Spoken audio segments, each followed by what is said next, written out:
The hospital always carried that strange blend of cold lemon disinfectant and burnt coffee, a scent that made the air feel both awake and exhausted. Overhead, fluorescent lights buzzed faintly, casting long white rectangles across the linoleum floor, as if trying to force order onto a world spinning out of control. Kelly Ripa stepped softly into the room, her movements slow and careful, as though any misstep might shatter the thin bubble of silence holding everything together. For hours, she had listened to every tiny sound around her, the rhythm of the IV machines, the faint squeak of rubber soles, the soft clicking of pens against clipboards.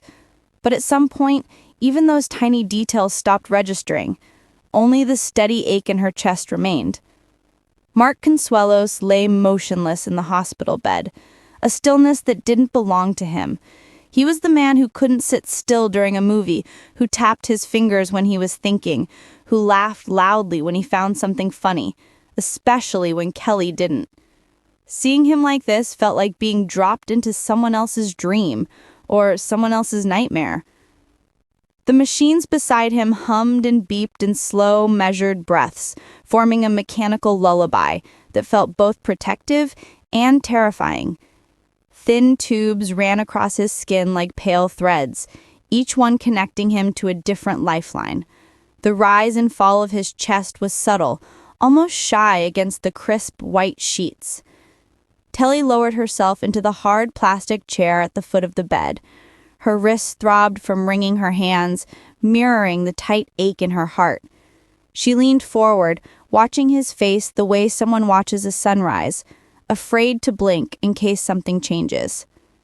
Earlier, he'd been restless, half awake, drifting in and out as the medication pulled him toward sleep. When he whispered her name the first time, she moved so fast she nearly knocked over a tray. And then he'd whispered something else. He wanted the kids.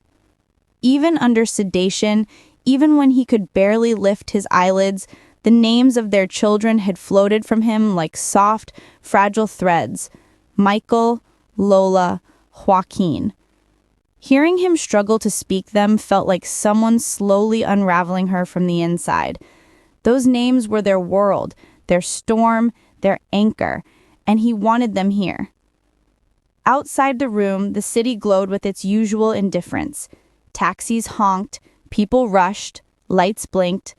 But inside, time bent around the quiet need of a family bracing for impact. Nurse Teresa stepped inside, calm, focused, the kind of woman who could organize chaos with one raised eyebrow. Kelly respected her deeply, even if she secretly resented how composed the nurse always seemed. Teresa rested a reassuring hand on Kelly's shoulder and said gently, "We can make an exception for immediate family. If they're coming, we'll prepare him." Kelly nodded, though her entire body felt like a violin string stretched too tight. There was so much to do. Call the kids, coordinate rides, prepare them for what they're about to see. Teenagers feel everything intensely, even when they pretend they don't. And little ones, they understand just enough to break your heart. She pulled out her phone and dialed Michael first. He answered on the third ring, his voice hoarse, as if he had been crying without letting himself cry. "Mom? It's me." I breathed, trying to sound calm, trying not to let my voice tremble. "Honey, you should come." A long silence, the kind that made the room feel suddenly colder. "I'm on my way," he whispered. "Right now." One by one, she called the others. Each voice cracked in a different way. Each pause between words felt like a cliff. And then she waited. Minutes crawled like hours. Nurses passed. Doctors whispered at computers. The world kept moving even though hers had paused at the edge of a hospital bed. When the elevator dinged, Kelly felt the sound in her bones. They came in waves. Michael stepped out first, his shoulders tense, his expression older than his years. His clothes smelled faintly of rain and espresso, a reminder that just hours ago he had been living a normal day. "Mom," he choked, pulling her into a hug that nearly knocked the breath from her. She felt his fear press into her like a physical weight. Behind him came Lola, her hair in a messy bun, eyes red and worried, trying to look brave even as her lip trembled.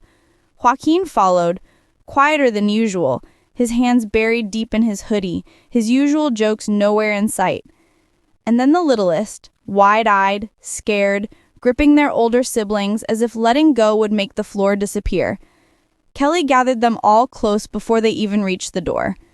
She said, "He's awake sometimes, but he's swollen. He has tubes, machines. It's going to look different, but he's still him. He asked for you." They nodded, some quickly, some slowly, all terrified. Inside the room, the air shifted when they entered. The smell of lemon disinfectant mingled with the wet wool of coats, the nervous sweat of teenagers, the quiet heartbeat of fear. They froze at the foot of the bed, staring at their father. It was Lola who moved first.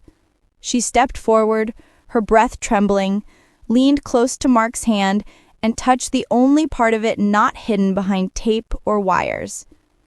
"Dad," she whispered. The monitor gave a soft jump. Mark's eyelids fluttered.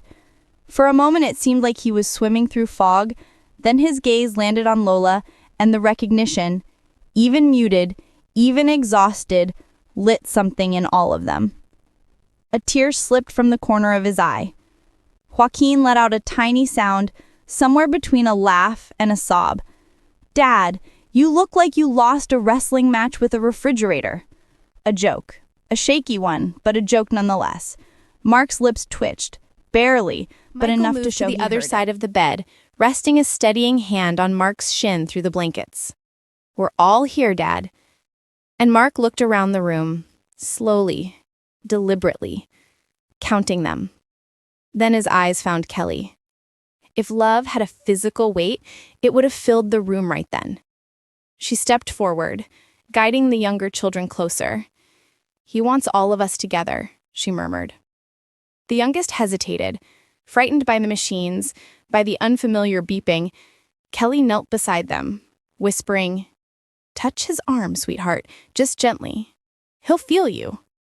Small fingers reached out, trembling, and rested lightly on Mark's elbow. His breathing hitched, his eyes closed, not in pain, but in something much deeper, relief. The room became a cocoon of quiet breaths, soft crying, and the faint hum of life-saving machines. For a moment, it felt like the world outside disappeared. Kelly sat on the edge of the bed, brushing a stray curl from Mark's forehead. "We're not going anywhere," she whispered. "Not tonight." The kids gathered close, each holding some part of him. His hand, his arm, the side of the blanket. They formed a circle around him, one that felt unbreakable. Minutes blended into something softer, warmer. Despite fear, despite everything, humor crept in the way it always did with this family. Gently. Lola teased her brothers about their messy hair. Joaquin muttered about how he definitely didn't cry, even though everyone saw him. The youngest asked why grown-ups needed so many machines when they got sick. Michael promised he'd bring their dad's favorite coffee when this was over, even though he didn't think hospitals allowed it. And for the first time that day, everyone laughed. A small laugh, but real. Kelly felt something loosen in her chest. Mark wasn't alone. He wasn't lost. He wasn't fading into a machine-filled world. He was surrounded, held, loved into staying. She leaned close to his ear and whispered, "You asked for them. They're here. All of them. And they're not going anywhere. So you don't get to either." His fingers twitched, curling slightly toward her hand. That tiny movement felt like a promise. The family stayed there long after visiting hours technically ended, protected by nurses who pretended not to notice, and a universe that, for once, seemed willing to bend the rules. Love does that sometimes. It makes rules irrelevant. It makes fear bearable. It makes impossible things possible.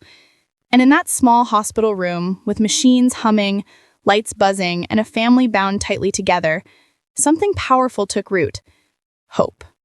The kind of hope that grows from love, from laughter, from stubbornness, from holding on when everything feels fragile. The kind of hope that says, this story isn't over. Not yet, not today. And the only call left now is to hold close the people who make your world glow. Because love, real love, doesn't disappear when things get dark. It shines brighter.